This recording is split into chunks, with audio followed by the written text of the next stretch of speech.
Perek Chof, Mishnah Gimel. Right, we're now going to enter the world of Chibur. We've mentioned Chibur briefly here and there.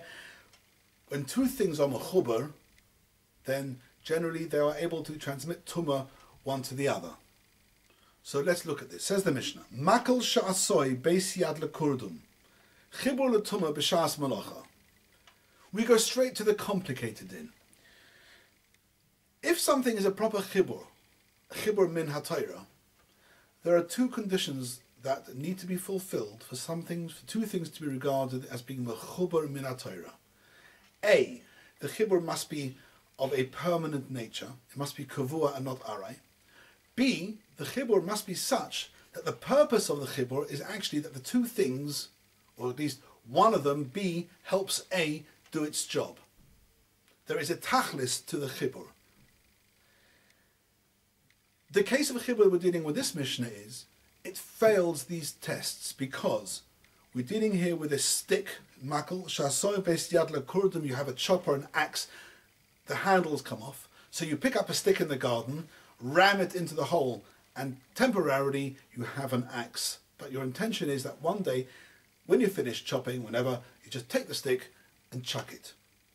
So this, because it's a chibur aray, is not a chibur min haTorah. Therefore, says the Mishnah, in such a case with a chibur aray, like this, chibur letumah b'shas malacha, it's only a chibur while you're actually in the middle of chopping.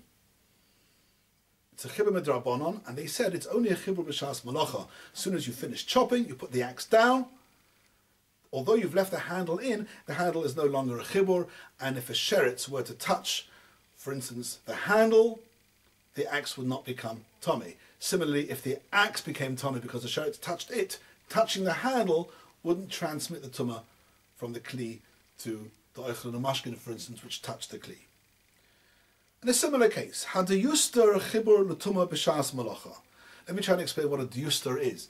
When you spin wool, the spin is all wound round the spindle. Miles and miles of the stuff. You then have to take it off, and you've got to arrange it on the loom. Now, when you arrange it on the loom, it has to go there and back, there and back. How do you convert the round spun wool into long lines?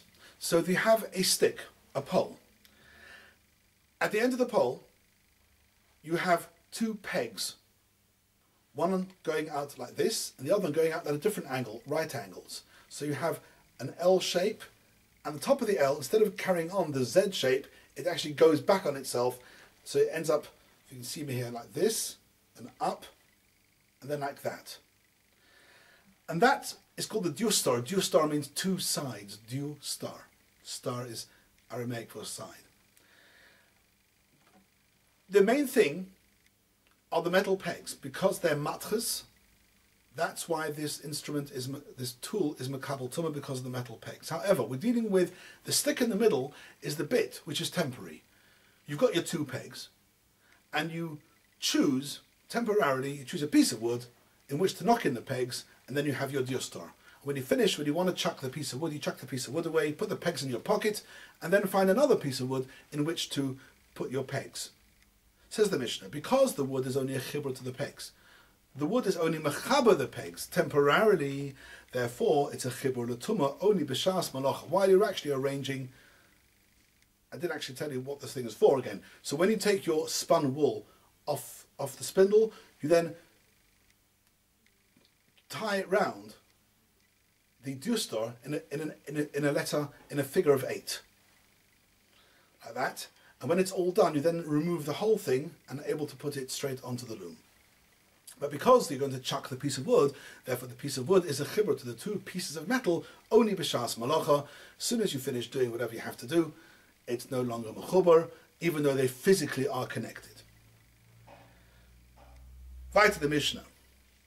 Kavoi b'chloinus tomei ve'enoi chibur la. If you then take this diyustar, so you've got your temporary piece of wood with two metal pegs, one at each end, and we said that as long as you have this arrangement, it's not a chibur, shaloi b'shas menocha, because the intention is you're going to take the piece of wood and chuck it.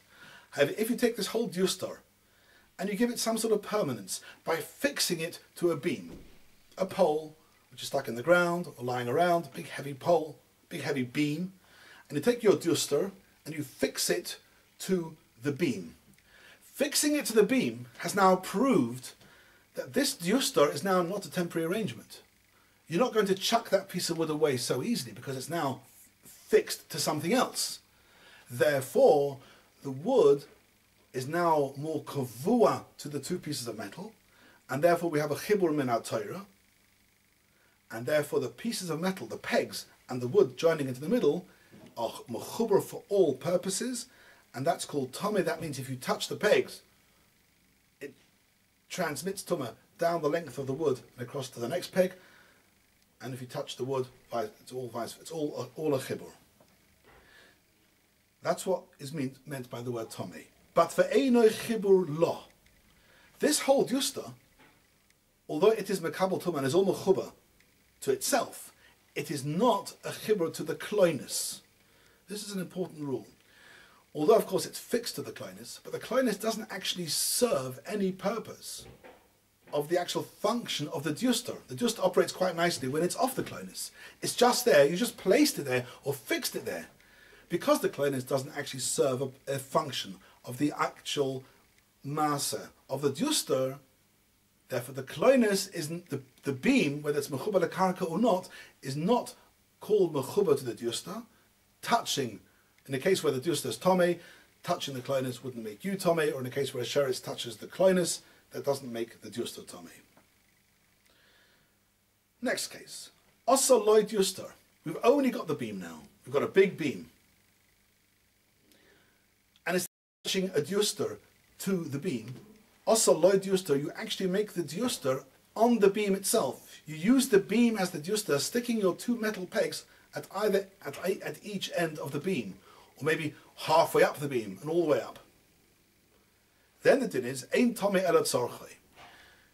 You split the duster into two. You split the kloinus into two. You say that bit of the kloinus which is below the function of the duster, or the bit sticking above, I don't actually need that bit. Actually has no relevance to the duster, and therefore does not even become a yad, not part of the duster at all. However, that part of the beam, which is in between the two pegs, and therefore, of course, needed for your malacha, actually becomes part of the duster, becomes the fact the duster, and therefore now picks up tumah, that section of the kloinus, which is between the pegs, next to and between the pegs, that part is tomei, is a kli. The rest of the kloinus is irrelevant. It's not even a yad, because the rule of yad is only a yad if it's kol shebetzachechem. It actually serves a function of the duster, which the rest of the kloinus doesn't. Similar dinim. Kisei shekavoi bekloinus tomei. You've got a chair. Now, if you take a chair, this is quite an important rule, which we'll see later on in the Mishnah. If you just take a chair, of course, the chair is makabel tumah. If you nail a chair to the wall, fix it to the wall, guess what? It's still makabel tumah. Fixing something to the karka is not matayr it. If something is made lechatchila to be mechuba lekarka, that's different. But once something is makabel tumah because it's got its own function, a kli, simply fixing it to the karka, as long as you can still be mishtamish with the chair, as long as you can still sit on it in its fixed state, it still allows the kli to be makabel tumah. So we've got a case here, you take a chair and you fix it to a kloinus, to a big heavy beam. Same din. Tomei, the chair is still tomei. Whether the kloinus is mechuba lekarka or not, the function of the kisei is still left intact. You can still sit on the kisei, and therefore the kisei itself is still tomei. And ve'eino chibur loy. Just fixing a chair to the kloinus, and the kloinus doesn't actually assist in the actual action of yeshiva, doesn't help the sitting, it just fixes the chair, that's not called a chibur for yad, and therefore the kloinus and the chair are not mechuba. Touching one doesn't render the other one tomei. Let's carry on the story. Also, boikis, so you've got your beam, and you carve out a chair in the actual kloinus. So you've got a big beam, and on one half, or in the middle part, whichever part it is, you actually carve out a chair ready for sitting on. Ein tomei elo mekoimoi. The whole kloinus, being a pshuti kleit, is not makabel tumah. However, that part of the kloinus, which has now been shaped into a chair, that part of the kloinus becomes Tomei because it's got a din of Kisei, and the rest of the kleinus is Torah. If you had Lachatchila taken a big piece of wood and turned it into a chair, and it had a long extra piece at the top, that's all the chair. However, because this was a kleinus, before you made it into a chair, turning half of it into a chair actually only renders half the koira able to be makabel tumah b'teres kisei. The rest of the kleinus, although physically attached, it's got no din of chibur and is therefore tohar. Ein tomei elam ekoimoi, just that place which you need, and Mefarshim will explain what the shear is for that shear of a chair. Similar din. Kavoy, although similar din we've got two cases coming up. In the ratios, a similar din, the sefer is different. Kavoy b'keres beisabad. Now we have not a kleinus, a big beam, but this beam actually has its own purpose. It's actually the big board used in an oil press, an olive press, to squash the olives. You've got this enormous beam, and again you've taken a chair and you fix it to this big beam. Same din. Tomei, no difference to the previous din. The chair is still Tomei because the chair can still be used as a chair. We know once you take a chair and you machaber it to anything heavy or the karaka, doesn't make a difference. Vein chibur lo, same din. The keres beisabad is not a chibur to the chair because they each have their own function. The keres beisabad is still there to press the olives. The chair is there for sitting on. They don't actually assist each other in each other's function.